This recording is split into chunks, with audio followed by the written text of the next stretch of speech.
meteoric growth or very fast growth like that can oftentimes be more challenging than a situation where you're looking for your first customers, but you're able to marshal your funds more strictly than you can in a fast growth situation. Totally agree with you on that. You know, that was also one of the things I always reminded my customers about, which is plan for failure, but actually spend more time planning for success.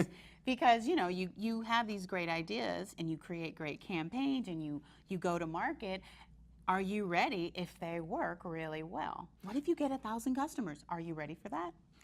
Yeah, you always have to think in terms of scale. Right. And the other thing I tell a lot of folks is that in general, business falls into 3 buckets. Okay. The first bucket is comprised of those things that you fully control.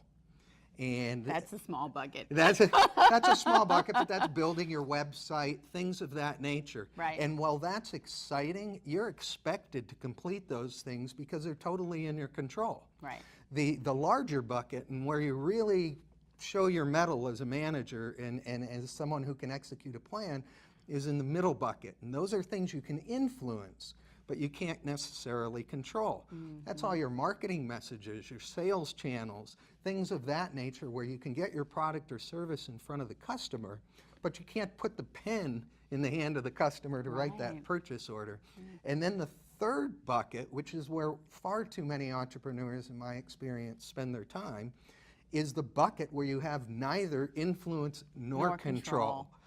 But because those things oftentimes require a lot of research and you feel like you're accomplishing something in doing that research, entrepreneurs oftentimes will turn to that third bucket mistakenly, in my opinion. That's a great point. I like what you just described, that first bucket of what you can control. So that's how you go to market, right? Your website, your branding, your messaging, your logo, all those great things. Would you put in that category like your standard operating procedures? Yes, how you do business? Absolutely. You have the opportunity to set your policies and procedures. You may base them on things that are happening within your particular industry and how your competition is addressing those issues, but you have full authority to draft those policies and implement those policies. Yeah. What you don't have full authority on are things that are outside of your control, but you can merely influence, like pursuing a distribution channel in the hopes that they will allow you to move your product or service through their channel and to prospective customers.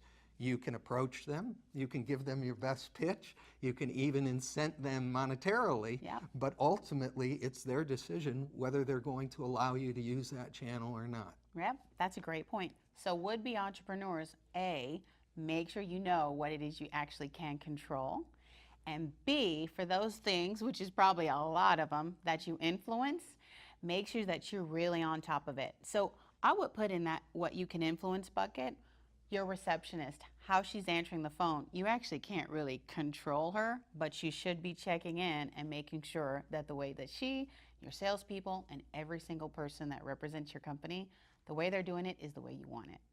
Well, checking in is absolutely essential, and throughout your business, I would encourage entrepreneurs to have means to hold people accountable. Oh, yeah. Whether that's with full disclosure, listening in to phone calls to see how those sales calls or those incoming calls are handled by the receptionist so you can correct those things quickly. Customer service. At every measure of the company, you want to have a means to take objective metrics to determine accountability and correct things quickly. Oh yeah, and make sure you have fun. Because nobody wants to work for a company that's no fun to work for, right? They say that entrepreneurship is a person who wants to work 100 hours for themselves because they don't want to work 40 hours for someone else. Got it.